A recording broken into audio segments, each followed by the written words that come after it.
Mesdames et messieurs, bonjour et soyez les bienvenus à cette édition d'information dominicale. Nous ouvrons ce journal avec le scrutin électoral qui a débuté ce matin au Congo-Brazzaville. Au pays de Sassou Nguesso, la campagne pour les élections locales battait encore son plein hier. Pour ce scrutin qui a lieu aujourd'hui, la ferveur montait encore il y a quelques jours et les candidats se disaient confiants. Une partie de l'opposition a néanmoins décidé de boycotter cette élection, ce qui rend la bataille moins serrée. Roméo Kodia d'Africa Actualité.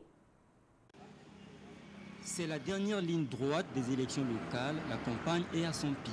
À 3 jours des votes, Brazzaville, la capitale, vibre au rythme des campagnes électorales. Affiches, banderoles, carnaval, rencontres, tout est mis à contribution pour communiquer et mobiliser les militants. Nous sommes venus ici pour soutenir nos candidats du PCT, qui sont nos candidats de notre circonscription Poto-Poto 3. Je suis dans un parti politique, le PCT, et quand je dis que je vais faire mon devoir, c'est que je vais soutenir mon parti, parce que mon parti a des candidats et je suis obligé d'être là pour soutenir les candidats de mon parti. Pour les candidats de Poto-Poto 3, cette élection revêt une importance capitale. C'est le moment pour nous d'élire justement des conseillers locaux qui vont justement garantir justement les différents quartiers de notre arrondissement. Je suis très confiante parce que la population est avec nous, il y a beaucoup de ferveur, il y a beaucoup de volonté. Le 28 septembre prochain, 860 conseillers locaux seront élus. Ces conseillers éliront ensuite les sénateurs et les maires centraux de Brazzaville et Pointe-Noire. Le Parti congolais du travail, parti au pouvoir, part favori de cette élection, une élection à laquelle ne participe pas l'opposition dite radicale, qui compte les partis de Mathias Nzon, Christophe Mukwege et Clément Mirassa. Les élections locales du 28 septembre 2014, qui ne reposent sur aucune base juridique fiable, sont illégales et seront très fortement truquées, comme toutes les autres élections organisées par le pouvoir actuel. Argument rejeté par la Commission nationale des élections qui garantit un scrutin crédible. En attendant, les partis politiques et candidats en lice multiplient les descentes et espèrent avoir la même mobilisation dans les bureaux de vote dimanche prochain. Le Sénégal vient de réaliser son 4e recensement général de sa population. Les résultats définitifs ont été communiqués ce jeudi 25 septembre par l'Agence nationale de la statistique et de la démographie du Sénégal. Ce recensement entre dans le cadre de la série des recensements des années 2010 initiés par les Nations Unies. Suivons le reportage de nos confrères d'Africa Actualité. 13 508 715 habitants, c'est le tout nouveau chiffre de la population sénégalaise. Avec plus de 49% d'hommes et 50% de femmes, les résultats du dernier recensement général révèlent pour le pays la nécessité de revoir son programme de développement. Toutes les données qui ont été présentées devraient permettre, à mon avis, de voir comment on va suivre et comment on va prendre en compte le dividende démographique dans les politiques publiques. Bon, peut-être l'autre défi aussi, c'est de voir un peu comment on va mettre en place des structures ou des centres de recherche qui vont permettre de vulgariser ces données-là. Réalisé en mars dernier, ce résultat optimal a pu être obtenu grâce aux nouvelles technologies de collecte des données. Cette grande avancée dans la réduction des délais a été pour l'essentiel rendue possible grâce à l'utilisation des ordinateurs ultra portables, des ordinateurs de poche, communément appelés PDA. L'ANSD a en effet choisi cet outil de collecte à la place des questionnaires papier traditionnellement utilisés. En ce qui concerne l'habitat, beaucoup de progrès dans le domaine de la construction ont été notés, rendant la plupart des résidences de plus en plus modernes. Accusé de complicité dans le meurtre de centaines de manifestants durant la révolte populaire, l'ex-président égyptien Hosni Moubarak devait se présenter devant la justice de son pays ce samedi. Mais le verdict a été reporté pour le 29 novembre prochain. Les détails avec Ludovic Bitegué.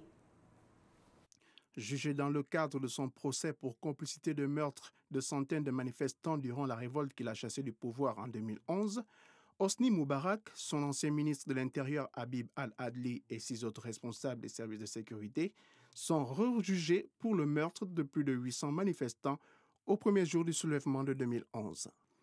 L'ex-président égyptien à la santé fragile à 86 ans, dans un fauteuil roulant et derrière ses habituelles lunettes de soleil, a écouté dans le box grillagé des accusés le juge Mahmoud Kamad Al-Rachidi expliquer qu'il n'avait pas encore assez eu de temps pour rédiger les 2000 pages des attendus de son verdict. Depuis le début, nous avons dit que le dossier était composé de 160 000 pages. Mes collègues et moi-même, à qui on a attribué ce dossier, avons pratiqué à une sorte de documentation et nous avons fait de notre mieux. Lors d'un premier procès, il avait été condamné en juin 2012 à la prison à perpétuité. Mais la sentence avait été annulée pour des raisons techniques et l'affaire rejugée. Le même tribunal devait également trancher dans le cadre d'un autre dossier une affaire de corruption concernant le président déchu et ses 2 fils, Allaha et Gamal.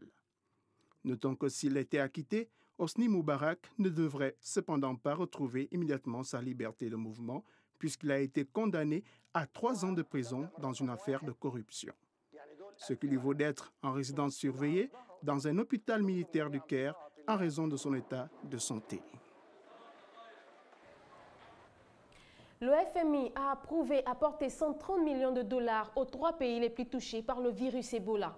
Christine Lagarde, directrice générale du FMI, a imploré vendredi l'assistance de prendre les mesures adéquates pour enrayer cette épidémie qui fait rage au Libéria, en Sierra Leone et en Guinée. Pour elle, si cette maladie n'est pas maîtrisée dans les temps, elle pourrait effacer les avancées significatives de ces pays. Suivons ce reportage. 130 millions de dollars, c'est le montant retenu par le Fonds monétaire international pour aider les pays les plus touchés par le virus Ebola. Une aide d'urgence qui vient s'ajouter au programme d'assistance mis en place par les dirigeants du monde lors de la dernière Assemblée générale de l'ONU. Selon le partage établi par l'OFMI, 49 millions de dollars seront alloués au Libéria, plus de 41 millions à la Guinée et près de 40 millions à la Sierra Leone.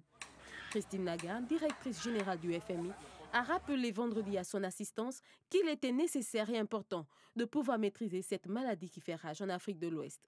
Pour elle, si cette épidémie n'est pas enrayée dans les temps, elle pourrait effacer les avancées enregistrées à ce jour.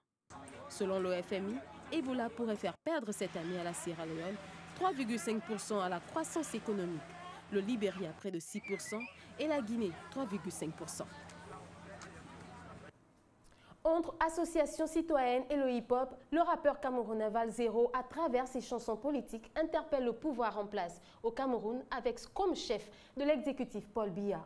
Il y évoque entre autres l'agonie de la jeunesse. Un commentaire de Roland Jacou.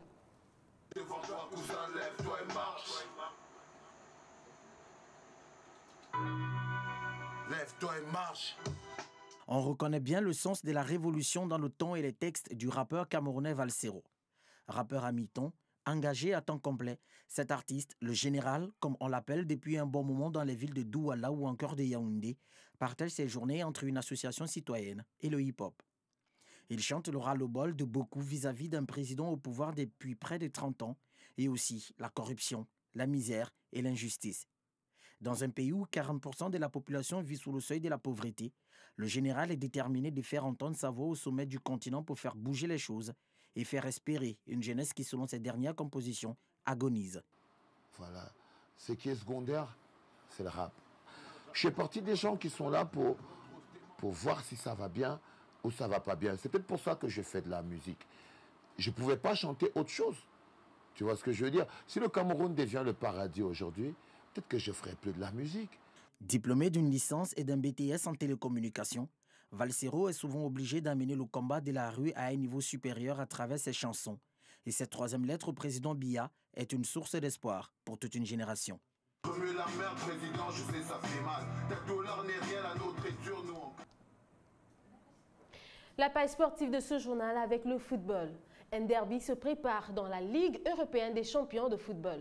Le Paris Saint-Germain affrontera mardi prochain le FC Barcelone. Willy Tonangoy de Bambera. Le Paris Saint-Germain a rendez-vous une nouvelle fois avec l'histoire ce mardi 30 septembre 2014 dans le cadre de la deuxième journée de la phase allée de la Champions League. Le club de la capitale française reçoit le FC Barcelone d'Espagne. Dans le groupe F auquel ils appartiennent, le Barça fait figure de favori, même si le PSG, par rapport aux objectifs que sont fixés les dirigeants qataris, va être très difficile à manœuvrer.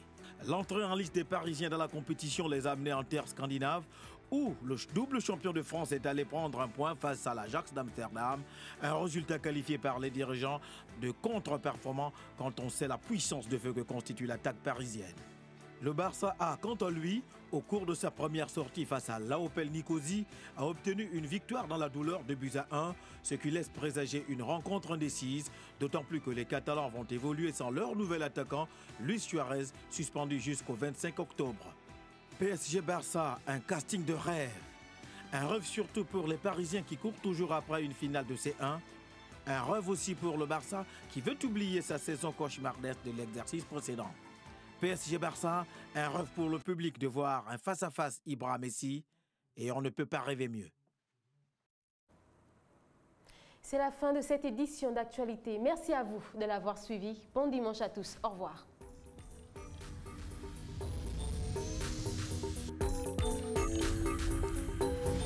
Vraiment.